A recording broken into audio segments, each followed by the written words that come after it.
Hello dear aspirants, this is Dr. Sourav sir classes.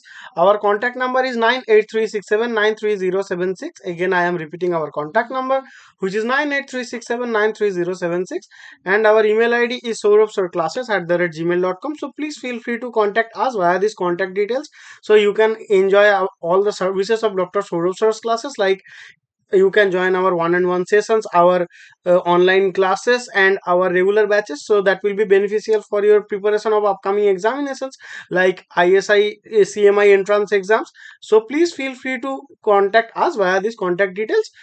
Okay, so now we are going to solve a mathematical problem which is appeared in the ISI MTech QROR MCQ section, and the question is telling us that suppose f from a to b is a function where a and b are sets having 10 and 20 elements.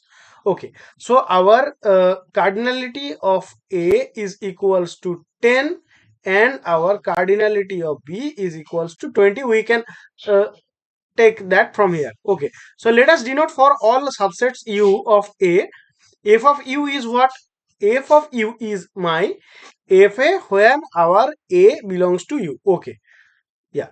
So and our for all subsets of b, f inverse b is equals to a belongs to a where our fa belongs to b. So now there are four options which of these following is true. So the four options are what? F inverse fa equals to a and f inverse f of f inverse b is equals to b. Okay, so only the question appears for the equality and non-equality case. Okay, so what can I do for this? So let's analyze the given statements. Okay, so our f inverse f a equals to a, this statement is not necessarily true, because you can consider a scenario where f is a constant function, then mapping every element, let us take f b constant and let us take some c.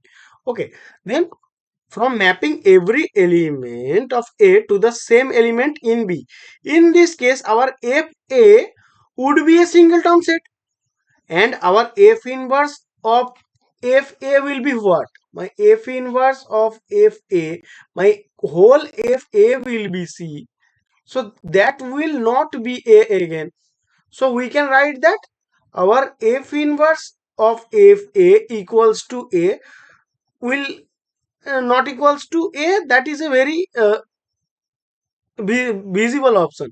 So our option a and b should be ruled out.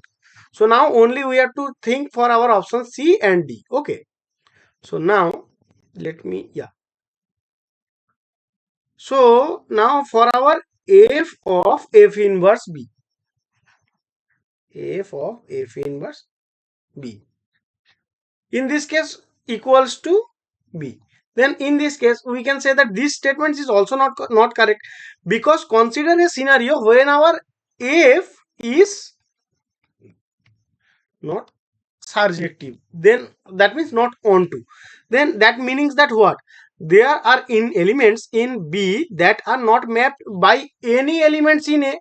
In this case our f inverse b would not include any elements that map to those unmapped elements in b, so our f of f inverse b would be not equals to b, so our option c will also false and our option d will be the correct statement of this question. Okay,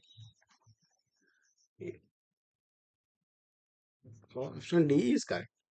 Since our f inverse fa may not include all elements of a if f is not injective, and f of f inverse b may not include all elements of b if our f is not surjective.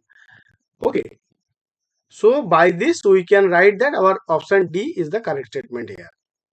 So again I am telling that if you have any mathematical query, doubts or anything, so please feel free to contact us via these contact details, so our team can organize doubt clearing sessions for you, or you can join our regular batches also that I told you before. Okay, please feel free to contact us via these contact details. Thank you guys, hope you understood. Thank you.